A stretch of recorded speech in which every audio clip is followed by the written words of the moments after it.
Dr. Amanda with Straightsmile Solutions, straightsmilesolutions.com, and it's 2023 now, so it's time for me to do an updated clear aligner delivery instructions video. I will also make a blog to follow this for those of you who like to read and not listen. But in any case, I have several of these already on my YouTube channel, as well as in a whole like Invisalign playlist, a whole non-Invisalign clear aligner playlist. To access those, you can go to my YouTube channel and scroll down on the homepage, or you can shoot us an email at info@straightsmilesolutions.com or go to our website, straightsmilesolutions.com. As always, this is just my own clinical experience from over 20 years in the orthodontic industry, as well as, goodness, I think we're going on 20 years being an Invisalign provider. Woo! Anyways, this is just my clinical opinion. If any aligner company has an issue with what I'm saying, first of all, it's all totally true. So, but you can come talk to me. I don't want to hear anything from your lawyers. It's just my disclaimer. I'm required to put these on the front of any video that mentions companies by my attorney, because I'm tired of being sued. All right. Anyways. All right, let's go. So the goal of this video is to give you better, more predictable outcomes, to have your patients have a better experience, to have you like aligners more, for you to do more aligners. So I don't see why any aligner company would have an issue with what I'm saying here, although it's slightly different than what they teach, okay? First of all, number one, any case you do should never, ever be flex, light, moderate, go, express, or anything that's limited. All cases should be worked up as unlimited or comprehensive or advanced or whatever your system that you're using. Doesn't mean that it's going to end up there in the end, but if you put it in a limited system, there's going to be limitations to the movements, and they're going to not say no, they're going to try to make it work, but it doesn't mean it's predictable. And also, even if your patient's saying, I just want this tooth moved, or I just want upper, or I don't want back teeth moved, that's not ideal ever. And part of doing risk, benefits, and alternatives is that you have to show your patient perfect. Even if you don't want to offer perfect, you have to show them and educate them about perfect. Even if if an orthodontist would do perfect, then you need to send them to the orthodontic first. And then when they come back to you, they've already been educated, you have the document saying what the treatment plan is, then you can show improved. So that is like number one Ortho 101 that they teach us in residency. No trash, no garbage, no alternative until you've shown and explained perfect and the patient understands it and has written that they understand it in writing. Once they've seen that, then maybe there are alternatives, okay? So that's why all cases are put under unlimited, comprehensive, or advanced. All right, so we start there. Number two, you never ever accept what the treatment planning, what technicians give you. You need to understand what you want. You need to understand why you want it. You have to learn to drive the bus. You have to learn to direct the treatment plan. If you don't know what you're doing, there's crowding. There's so many ways to fix crowding. There's expansion. Is that good for this patient, or will this cause damage? There's proclination. Is this good, or will it cause damage? Will round tripping cause damage? Can I flare? Can I not flare? Should I add IPR? Can I add IPR? Where should I add the IPR? Should I extract a lower incisor? What are the benefits and risks for that? Should I do sequential distalization? And so on. There's so many ways to address crowding.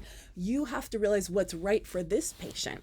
And sometimes there are options. Sometimes I have 1, 2, 3, 4 versions I can show a patient. Version 1, this. Version 2, we do it this way. And there are pros and cons to each one. It's actually not hard. It's a puzzle. And that's why you need to work your first 10, 20, 30, 40, 50, 60 cases up with an orthodontist, not a technician, and not an orthodontist on the team of the aligner company. That is a disaster, a mistake. I see them all the time. They are beholden to the aligner company. It needs to be an independent orthodontist that has nothing to gain or lose by optimizing this case. That only is there just to help you and in the interest of you, to make sure you're doing things right. Okay, so I've said everything going at the beginning. Okay, so assuming you've done all this, okay, and you realize that you've submitted the case has come back, you've had an orthodontist check it, it's not limited, it's comprehensive or advanced, then what? First thing that I do, and I'm hoping, if you're doing this, you're not taking impressions. Please don't take impressions. It just doesn't work out. It's just way more compromise, and you have way more fit issues, and it's frustrating, and it's icky, and it's not good for the environment. So if you're doing this, use a scanner. So when the case comes back, you open the box, right? You want to make sure that you know which is the attachment template. I'm assuming you're doing this with attachments. Please tell me you're not doing this without attachments, please. you need to know what the attachment template is. Some companies will say attachment template. Some companies will say aligner 0. So you need to make sure you know where it is. It's usually the first in the long string. Sometimes it's separated. You can write attachment template on it. If you're not sure, call your aligner company and explain what it's going to look like. Next thing you're going to do is you're going to look at the system to see if there is IPR, interproximal reduction, and when it's due. Invisalign might have it due all over the place. ClearCorrect might have it due all over the place. You can control that. A lot of other aligner companies, it's always due at the first appointment. So you need to see when it's due. I like to say IPR is like a library book. You have to do it anytime before it's due. So you don't have to necessarily do it on that aligner that's due. However, if they start out with spacing, you're going to have to do it when it's due. So just you want to kind of figure that out and work that into your appointment, because if you are doing attachments and IPR all at the first visit, that first visit might be 2 hours. So along with the instructions, so you need to make sure you set aside, and y'all are going to be a little bit clunky the first time. You're going to streamline it over time as your systems get up, but you want to make sure that you know what you need to do on the first visit and schedule accordingly. Okay. Next thing you do is you go ahead and not put the attachments on first and not do the IPR first. I want you to try in aligner 1 first. Okay, open it up, show the patient what it looks like, look for any jagged edges or anything like that, seat it, teach them how to use chewies. I have a lot of videos on chewies. Everyone should be using chewies. Give them a set of chewies. Bite, bite, chew, chew. See if it drops down. It should drop down like a custom wetsuit, like a custom anything. There should be, when you look and shine the light on it, you shouldn't see any gaps between the aligners and the teeth. If you don't know what tracking is, watch my tracking videos. We also have a tracking handout we're glad to give you. All of our handouts are free for anyone that's one of our VIP, concierge, or premium clients, and I've even extended that to a la carte clients. I definitely will give each a la carte client 2 or 3 handouts. You don't get 50 handouts, but you can have a few of your choice if you are an a la carte member. Otherwise, our handouts are $20 a pop. You can go to our handout document store on my website. So if you see any gaps, air bubbles between the aligner and the tooth, stop, don't continue, don't push go. First thing I want you to do is look for ear interferences. I want you to look for tissue blanching. If this is not Invisalign, if it's any other company that maybe doesn't have a super scallop trim, I want you to look for any compression on the gingiva, any blanching. That's going to be a remake. Don't try to trim it, because you're going to have to trim every single one. You're going to contact the aligner company, you're going to take a new scan, and you're going to have them do what we call a warranty fit. Sorry for the patient. We don't want them to be uncomfortable. We don't want to cause perio damage. If it's still not seating fully and there's no soft tissue issues, but it's just like minor, I want you to have them go home, come back in a week or 2, use their chewies regularly, and see if it seats. Do not put the attachments on. I repeat, do not put the attachments on. Do not do the IPR. Just send them home with the aligners. Easy breezy. It'll look like there's attachments on, but you didn't put them on, and have them see if they can seat it. If this happens, it's probably because you didn't slow down and stage your treatment. Ideally, you probably made your steps too aggressive. If you watch my other videos, you know that I always recommend for Invisalign doubling your aligners, for ClearCorrect tripling 2.5 to triple. For Spark, it's also a double. It really depends on the system. I have to look at it. So somewhere between 2 times and 3 times what they say is what I recommend. Why? Because it makes it more predictable. It makes the forces lower. It makes it healthier. It makes it less likely you're going to go off track. It's more comfortable. It's cleaner. It's just a win-win-win-win. And that's another reason why we do unlimited and comprehensive cases and not light, limited, or moderate cases, because then we can do that. It doesn't cost you anymore. From my experience, SureSmile sometimes vetoes that. And that's just from my clinical experience when I've seen cases done. Sometimes they say, no, you can't. That's a big for me. If you won't let me do that, then I don't want to use your system. But you can give it a try. Maybe they've relaxed on that. That was historically in the past. I've seen them say no, or put a cap on how much you can do it. Obviously, if the case is 20 and you want 300 aligners, that's a little unreasonable. But I've never seen Invisalign say no to doubling, and I've never seen ClearCorrect say no to 2.5 or tripling, ever. And I've seen hundreds, if not thousands, of cases. Okay, so patient came back. Everything was tracking again. Custom wetsuit, no gaps, no anything anywhere. Great, we're good to go. Let's go ahead and put those attachments on. I have a lot of videos about putting on attachments. To be honest, it just takes time to learn to do it right.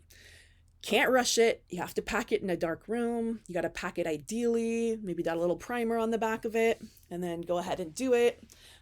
Clear any flash off. Try that aligner back in aligner 1 again. Now with the attachments, it's going to feel a lot tighter. And again, it should be fully seated like it was before. There shouldn't be any gaps or anything like that between the aligner and the tooth. If there are gaps between the aligner and the tooth, You need to take it off and check for flash again. One of the best ways to check for flash is to use one of these little black flashlights, black lights, the ones that shine purple, that you can have fun Googling that one and what you're actually supposed to use it for on Amazon. But it has to do with hotel rooms. But I actually own one, and they're really quite cool, but it's disgusting because once you start using them in a hotel room, you're never going to want to go to a hotel room again. So maybe you don't want to own one, but they're great for the dental office. Hopefully you don't find composite anywhere else, but it'll show the composite. The composite should be limited only when you turn off the light to the attachments. You shouldn't see any flash. Take all the flash off, try again. If you're still having issues with seating and you're using chewies, we're going to send the patient home. And the 7 days, now assuming you've doubled or tripled, it's 7-day wear once fully seated. So if it hasn't fully seated, the 7 days haven't started yet, okay? They start when it fully seats. So 1 week might be 7 days. One next aligner might be 9 days. It might be 11 days, okay? This shouldn't be happening too much, assuming the patient is wearing it the 22 to 23 hours a day. If the patient is not wearing it 22 to 23 hours a day and you intentionally doubled it or tripled it, there's something fishy going on, okay? Either you did something wrong with your attachments, which is why we're checking the flash, or the patient is full on lying. And I can say this with 100% certainty. I've seen and done enough cases. This is a lie. So, I mean, obviously we're not going to say you lied, but this is why I feel so super strongly, and every single time I make one of these videos, I'm going to say it again, I'm going to say it again. I feel so super strongly about putting your patient on a virtual accountability loop. Anytime a doctor does this, literally the issues go out the window. There are no tracking issues, assuming you've done everything else I said properly. Most of the time, you get what you're supposed to get. A to Z, no refinements, boom, bang. You don't even need to see the patient in between. You can give them a whole box of aligners because they're checking in virtually. You're going to get a ping on your phone. It's going to say so-and-so just checked in virtually. They're going to have their aligners in. They're going to have their aligners out. You can see if it's tracking. You give them a go, no go. Great. It's tracking. Move on to your next aligner. Meh, not that well tracking. Can you put on your last aligner? Can we take another look? Or let's try this for another week and see. It is just night and day in terms of success. It's going to cut your overhead dramatically. It's going to make your success rate go up dramatically. The patients are going to be happier. You're going to be happier. Your staff's going to be happier. You're not wasting chair time. I don't see any reason it's not a win. You've got Invisalign Virtual is free for all Invisalign patients. You have to pay like 30 cents for the retractors. It's a no-brainer. Personally, my personal preference would be in-hand dental. And if you want to get that awesome price point, which I think is about $40 per patient, they have a per patient price point that stays with the patient all the way to the end of treatment. I think you have to, I don't know what the fine tuning is, but they have a new deal besides the monthly. I think they have 2 different price points. Shoot me an email and I'll introduce you, because you're not going to get that price point without an introduction.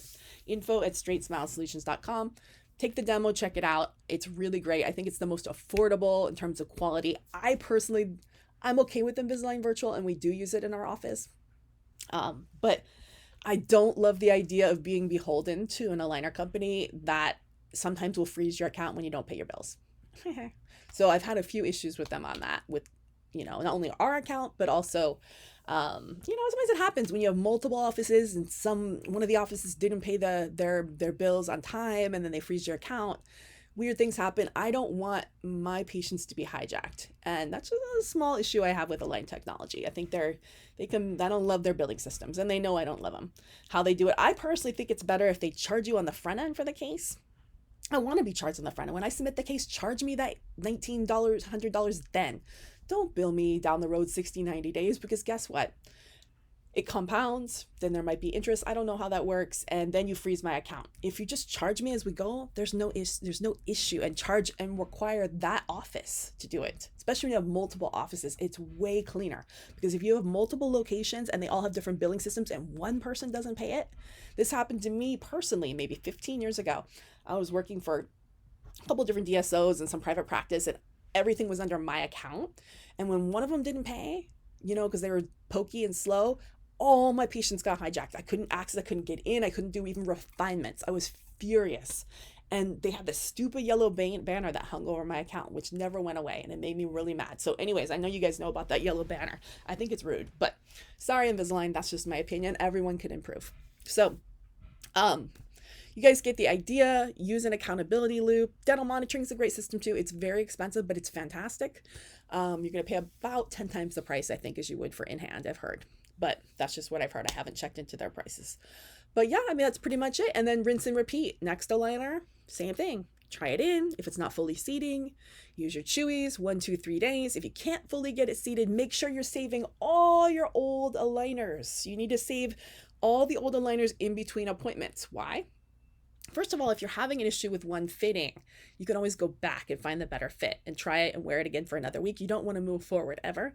Number 2, if you lose an aligner, you have the last one, you put it in, and then you contact your office to have them order the replacement one. So that's how it works. If you do this, you will have no problems with aligners tracking. You probably will have significantly fewer refinements, revisions. Everyone's going to be happier, and it's going to be a successful and fun experience. This is where the 99% of the doctors who get frustrated with aligners, this is what, if it's not that they're not doing the treatment plan right, it's that they don't do this section right. Once you get this section down, and every single member of your staff should be able to recite what I'm doing. I'm not reading something. They should be able to recite it backwards and forwards, from the front office to the back office to the doctors, plural, to the hygienists. That way, when someone comes in and they have a question, everyone's on the same page what to do. It's just going to keep you guys all in sync. And we don't want to always be deferring back to the doctor. This is just general stuff. Is it tracking? What aligner are you on? Are you saving your old aligners? It's just going to be really fun. Hopefully this was helpful. Thank you so much for listening.